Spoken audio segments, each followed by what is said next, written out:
Digital खानका एक तो खानका होती है जो बुजुर्गों की खानका होती है, उसमें लोग बड़े बनते हैं, इसमें कोई शुबा नहीं है।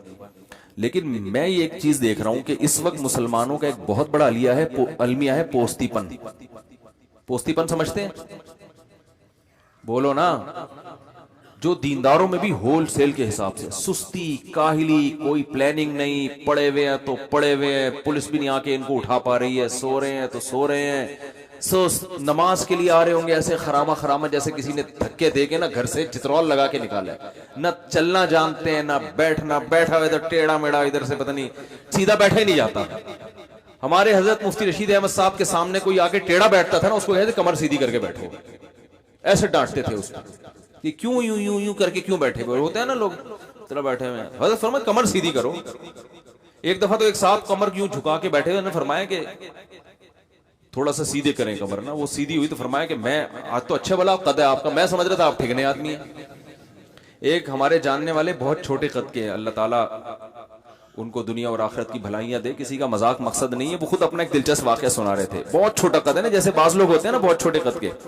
तो हमने उनसे कहा यार आपका इतना छोटा कद है, दाढ़ी माशाल्लाह उनकी पूरी। तो हमने कहा कोई आपकी जिंदगी में दिलचस्प वाकया? उन्होंने कहा बहुत वाकयात हैं। तो उन्होंने अपना वाकया सुनाया, कहने लगे कि एक दफा मैं पासपोर्ट की लाइन में खड़ा था, वो मुझे पासपोर्ट दे ही नहीं रहा ना, मैं खड़ा हुआ, पिछले वाले गुजरा मुझे दे नहीं रहा। तो मैं चीखा, मैंने कहा भाई मेरा नंबर कब आएगा? उसने कहा खड़ा तो हो पहले बैठा हुआ क्यों है? मैंने कहा भाई मैं टोटल यही हूं, तो मैं खड़ा वही हूं। तो वो खुद अपने वाकया सुनाते थे, उम्मीद है इंशाल्लाह नाराज नहीं होंगे वो। तो खैर क्या कह रहा था मैं? हाँ, सुस्त। तो मैंने 3 दिन की ना खानका, उस खानका में ये था इन कमबख्त मुरीदों को भगाओ। क्या करो? जो देगे खा खा के मुस्टंडे हो रहे हैं ना, मोटे मोटे। अब तबलीग में भी जो बड़े अकाबिर हैं, बुजुर्ग हैं, उनके साथ कोई वक्त लगाए तो फिर तो टाइट है। कोई हम जैसों के साथ ही वक्त लगा ले तो वो और सुस्त हो जाता है। हकीकत बता रहा हूं आपको। तबलीग में 3 बातें सिखाई जाती हैं, कम खाना, कम सोना और कम बातें करना। और अब पता है क्या, ये नहीं मैं अपने जैसे नालायकों की बात कर रहा हूं, काम खाना, काम सोना और काम बातें करना। तो और सुस्त, हर जगह सुस्ती है। गवर्नमेंट के इदारों में सिर्फ एक फोर्सेस के इदारे ऐसे होते हैं जहां सुस्ती को वो पनपने नहीं दे। उनका 7 बजे का मतलब 7 बजे होता है, 6 बजे का मतलब 6 बजे होता है, ठीक है ना। सिर्फ एक फोर्सेस हमारी ऐसी रह गई हैं जिनमें, और वो अगर सुस्ती का शिकार हो तो फिर तो पूरा तो बॉर्डर ही गैर महफूज हो जाएगा ना भाई। पता चला कि जी अभिनंदन आया है वहां से, और यहाँ पायलट को कहा जा भाई उसको देख यार। पायलट कह रहा है अच्छा अभी जा रहा हूँ यार, अभी जरा यार।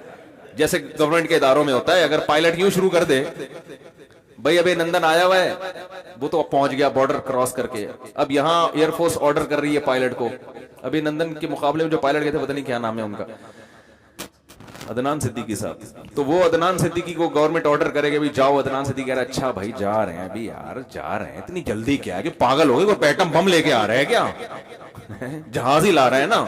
हमारी ये बातें होती है ना, जहाज लाया है ना, कोई एटम बम तो नहीं लेकर आया, कोई पूरी फौज थोड़ी है, एक बंदा आ रहा है आराम से जा रहे हैं। अभी वो मसला है, अभी सांस आई हुई है, थोड़ा सा उनको डील करने दो, ठीक है ना।